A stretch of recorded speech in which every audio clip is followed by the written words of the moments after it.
मातेवा परमणे जेजू क्रिस्ताचें शुभ वर्तमान आवेसबोर 13 वोळ 10 ते 17 तेन्ना शिसांनी लागीं सोरून ताका विचारलें, वेपारींनी तांचे कोडे कित्याक उलयताय? ताणें परतिपाळ केलो, कित्याक सोर्गींच्या राजाचें गूट वळखुचें देणें तुमकां दिल्लें आसा, तांकां हेरांक ना.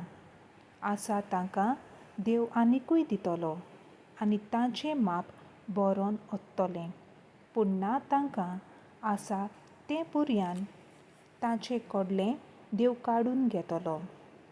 देखून हांव वेपारींनी तांचे कोडे उलयतां, कित्याक पळोवनूय तांकां दिसना आनी आयकूनूय तांकां आयकना आनी समजोयना. इसायासान अशें आदींच सांगलोलें तें तांचें सवें पाळोन येता.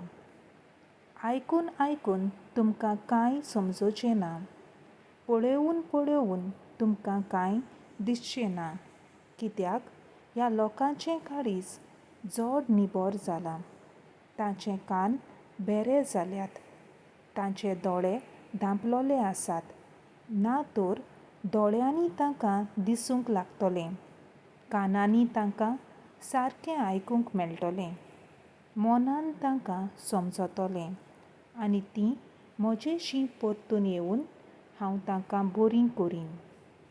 पूण नीट पळयतले तुमचे दोळे आनी सारकें आयकतले तुमचे कान बागी.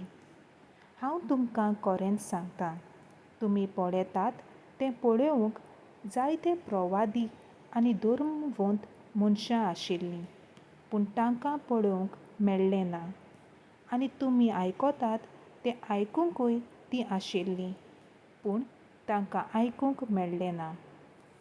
सर्वेस्पराचें उतर. देवाचो व्हड उपकार.